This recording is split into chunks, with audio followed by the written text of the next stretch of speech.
Bismillahirrahmanirrahim. Assalamualaikum warahmatullahi wabarakatuh.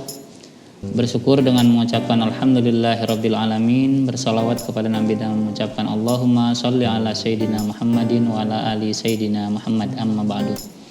Para pemirsa Cendekia TV yang berbahagia, bertemu kembali dengan kami di program Cendekia Juara yang pada kesempatan ini adalah tetap di program parenting. Kali ini saya tidak sendiri, alhamdulillah saya sudah ditemani oleh narasumber yang luar biasa. Ada Ibu Laili Kadarsih, SPD MPD, yaitu konselor sekaligus guru BK di SMP Islam Cendekia Cianjur. Baik, Bu Laili, assalamualaikum warahmatullahi wabarakatuh. Waalaikumsalam warahmatullahi wabarakatuh. Apa kabarnya?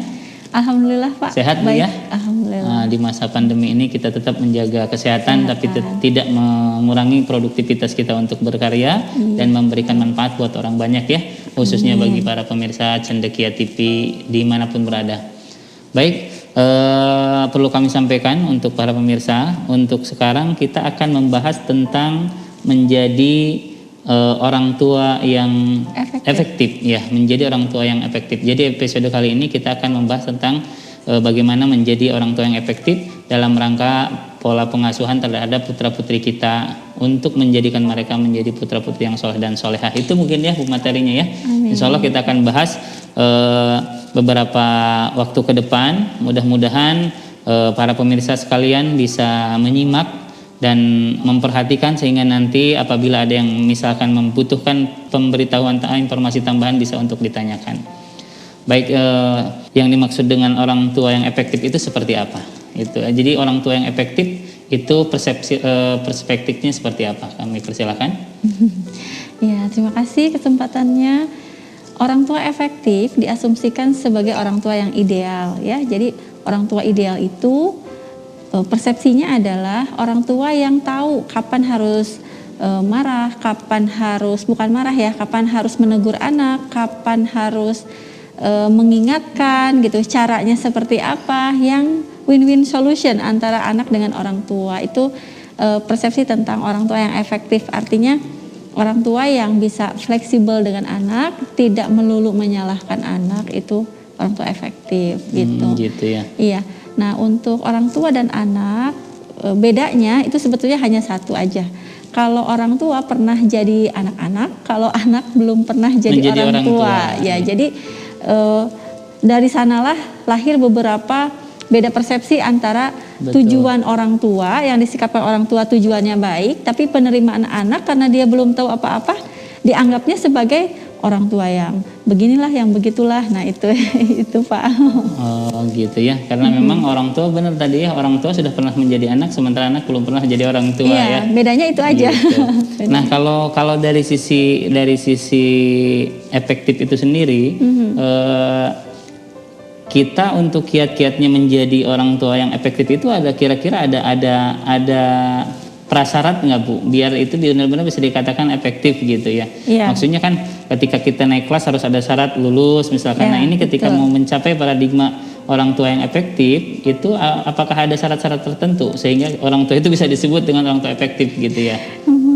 Kalau dalam pola pengasuhan itu bukan syarat ya, tapi mungkin bagaimana orang tua itu menjadi bersikap yang nyaman untuk anak gitu ya, menjadi efektif itu ya. Pertama karena dunianya berbeda, dunia anak-anak sekarang dengan dunia anak-anak ketika kita dulu menjadi anak-anak tuh berbeda sekali kondisinya, karena sekarang banyak media, banyak internet ya, informasi melalui internet. Nah sehingga orang tua harus selalu belajar dan mau menyesuaikan diri dengan anak gitu, mau meleburkan diri kepada dunia anak, kemudian seolah-olah ada saatnya kita tuh menjadi seperti seusia mereka gitu, sehingga nanti ketika ngobrol anak juga nyaman karena dunianya seperti itu. Berarti masuk ke dunia anak-anak itu sendiri Bu ya. Jadi orang tuanya masuk ke dunia anak sehingga bisa bersamainya gitu ya, membarengin mereka gitu ya. Iya. Kemudian setelah itu juga agar anak berubah berarti sebagai orang tua yang menuju menjadi orang tua efektif, berarti kita yang harus menjadi role modeling. Jadi sebelum anak berubah, kita dulu yang harus berubah dari pola asuh yang mungkin selama ini ada sikap-sikap yang tidak menyamankan anak, sehingga anak ada penolakan dengan kita.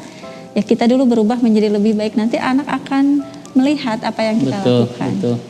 Iya. Biar anak itu juga nurut gitu Ibu ya. Jadi ketika memang orang tuanya sudah memberikan contoh segala, sehingga anak-anak ketika diminta bantuan atau apapun mudah untuk mengikutinya gitu iya, ya. Betul. Gitu, Baik. Jadi seperti itu diantaranya. Mungkin apa dari sisi yang lain Bu? Dari sisi yang lain apakah itu faktor eksternal internal ke anak atau faktor eksternalnya ada terkait dengan kriteria itu sendiri? Iya. Tentu saja ya, anak kan semakin lama semakin besar, semakin berkembang, dia semakin punya lingkungan sosial, dan itu lingkungan sosial juga sangat berpengaruh ya terhadap yang disikapkan oleh anak. Betul. Gitu. Nah, tapi pengendalinya adalah tetap saja di dalam rumah, orang tua itu sebagai pengendali. Nah, untuk misalnya pengaruh bahasa, misalnya anak sekarang nih ada pembelajaran, ada tugas, ada apa, orang tua mengingatkan misalnya untuk mengerjakan tugas, lalu anaknya bilang mager gitu. Betul. Nah, di sana orang tua harus bisa mengelola emosi gitu.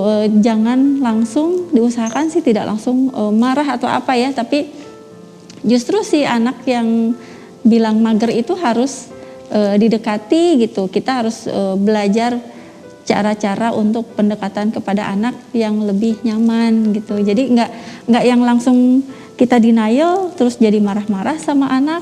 Kalau semakin kita marah, semakin emosi, anak akan semakin menolak dengan kita. Akan semakin jauh malah ya nanti. Susah untuk didekatin akhirnya ya. Iya. Kadang-kadang ada pilihan gitu ya. Memang untuk dunia anak ini kadang-kadang memang bisa dibilang unik ya Bu ya. Unik. Untuk menghadapi anak, apalagi kriteria anak dengan latar belakang yang berbeda-beda. Maksudnya anak itu dilahirkan anugerah, tapi memang punya karakter dan daya ini yang berbeda-beda dari masing-masing anak itu sendiri. Deteksinya bagaimana tuh Bu? Ketika sekarang anaknya mungkin lebih dari satu ya, lebih dari 1, 2, bahkan ada yang lebih dari 3 gitu ya. Untuk menghadapi anak-anak biar dia tetap mempertahankan sebagai orang tua yang efektif. Dalam menghadapi situasi anak yang banyak, bukan hal yang gampang kayaknya Bu ya. Nah itu yang seperti itu gimana tuh Bu? Iya. Memang setiap anak unik, punya karakternya masing-masing. Tentu saja pendekatan kepada setiap anak juga berbeda. Lalu bagaimana dengan anak yang lebih dari 1 gitu ya. Nah pasti meskipun anaknya banyak, kecenderungan ya itu tidak bersamaan gitu, membuat suasana yang tidak nyaman di rumah. Betul. Gitu ya. Tapi ketika sedang bersamaan pun, misalnya yang ini nangis, yang ini rewel atau seperti apa gitu ya. Jadi sebagai orang tua yang efektif itu bisa mengentertain anak. Kita membuat satu kegiatan yang bisa diikuti juga oleh anak-anak gitu. Iya, misalnya kita menciptakan sebuah permainan atau bagaimana ya. Jadi orang tua memang dituntut untuk lebih kreatif kalau anaknya lebih dari 1. Iya, betul. Tugasnya itu. Sekarang zamannya gadget ya. Terus ketika anak terpengaruh pengen main gadget terus, misalnya rebutan adik kakak gadgetnya gitu ya, seperti itu.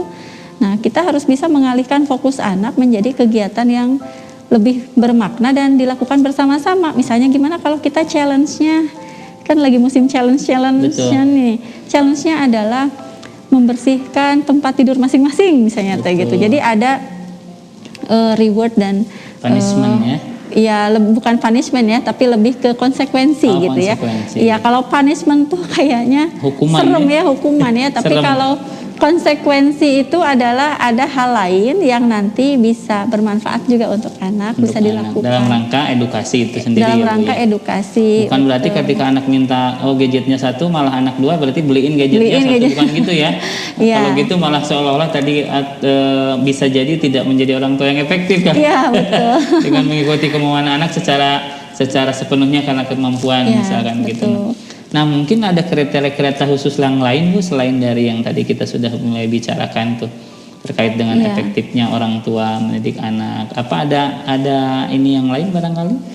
Ya, jadi selain yang hal-hal seperti tadi ya, intinya kita harus bisa menghargai anak. Jadi anak seperti tadi rebutan gadget sebetulnya itu bisa, kalau orang tua biasa saja mungkin itu menjadi pemicu emosi ya. Tapi kalau orang tua efektif itu akan bersikap bahkan itu sebagai sumber edukasi untuk ke anak. Jadi nanti anak diajarkan untuk berbagi gitu ya. Dengan cara apa? Tidak dengan cara nyerocos gitu. Anak sekarang tuh nggak suka diomelin, banyak kata-kata itu nggak terlalu suka. Tapi mereka lebih suka, lebih merasa dihargai itu dengan diskusi polanya. Diajak ngobrol. Diajak gitu ngobrol. Ya, Diajak diskusi gitu. Jadi menurut kakak gimana nih? Nyaman nggak? Kan sekali ewang atau gimana ya? Betul. Gitu nanti itu menjadi topik untuk diskusi malahan. Yang menarik ya buat mereka ya. Karena memang kadang-kadang orang tua sekarang ketinggalan mungkin ketinggalan kalau tadi harus masuk ke dunianya anak-anak. Nah, anak sekarang sudah bisa main gadget di umur yang sangat belia ya. Dibanding orang tuanya dulu mungkin bahkan kalau kurang-kurang tahunya mungkin ada beberapa anak yang jauh lebih mahir dalam mengoperasikan gadget itu sendiri. Nah, untuk menyikapi hal-hal seperti itu gimana Bu? Selain kita masuk ke dunianya, apa kita harus bisa sebagai orang tua membatasi langsung atau ada batasan umur atau usia atau gimana tuh? Ya, sebetulnya sebagai orang tua yang efektif ya, bukan berarti harus menyamankan anak dengan memberikan semua fasilitas yang anak inginkan ya. Tapi kita harus bisa memberikan yang anak butuhkan gitu ya. Nah, tentu saja kalau soal gadget ya untuk zaman sekarang sepertinya sulit lepas, ditinggalkan betul. Ya. Tapi kita bisa mengatur itu supaya anak tidak gadgeting gitu ya, tidak terlalu gadget gitu. Tidak kecanduan lah Bu. Tidak kecanduan, betul. Ada cara-cara efektif untuk memberikan pengertian kepada anak. Nah, kalau kepada anak itu biasanya akan lebih masuk kalau suasananya dingin, misalnya di malam hari setelah makan malam bersama gitu ya. Atau kalau masih anak kecil banget, misalnya kalau usia SD gitu ya, itu masih dikelonin gitu ya sebelum tidur. Ditemenin ya sebelum tidur. Ditemenin ya. Itu bisa diberikan sugesti-sugesti positif tentang manajemen waktu, tentang manajemen gadget itu sendiri gitu. Misalnya rewel nih main gadget terus ya, kita kasih pengertian boleh main tapi kita gimana kalau kita kerjakan dulu yang ini gitu. Betul. Jadi tidak yang langsung, kalau orang tua biasa mungkin langsung gadget terus lah ini itu gitu ya. Atau lebih dibalik ya Bu, jangan ambil gampangnya anak rewel biar cepet kasih gadget gitu ya. Itu juga bukan efektif ya, malah seperti itu. Karena biar cepet biar segera selesai, anaknya nggak rewel lagi kasih gadget gitu. Itu mungkin bukan efektif ya. Ya itu sebetulnya kalau yang seperti itu tuh ya termasuk kekerasan penelantaran sebenarnya gitu ya. Jadi pembiaran betul. Kita berikan aja nih karena kita fokus dengan aktivitas sendiri. Ibunya misalnya gak mau diganggu, banyak kerjaan, kasih gadget gitu ya, selesai gitu solusi gitu ya, selesai untuk ibunya. Betul. Tapi masalah untuk anaknya gitu. Jadi memang itu tidak termasuk kategori tadi tidak termasuk kategori orang tua yang efektif. Nah, kalau dari sisi persepsi nih Bu, kalau tadi persepsi pengasuhan, nah sebetulnya persepsi orang tua efektif itu untuk orang tuanya sendiri atau untuk anak itu posisi itu? Fleksibel. Jadi ya? Orang tua yang dinamakan orang tua efektif itu berarti win-win solution tadi ya. Untuk anaknya juga nyaman, orang tua juga nggak capek marah-marah terus. Nah seperti itu. Jadi semakin orang tua itu fleksibel dengan anak, karena pada dasarnya anak tuh sebenarnya fleksibel dengan orang tua. Betul. Jadi ketika anak sudah menolak pun, tapi orang tuanya memaksa, dia mau melakukan. Itu anak lebih fleksibel. Hanya selama ini orang tua tuh banyak yang tidak ngeh ke sana gitu. Malah fokusnya bahwa ketika anak diminta sesuatu kemudian tidak dilakukan, itu langsung aja membuat judgement bahwa anak tidak nurut, padahal tidak seperti itu. Ya. Iya.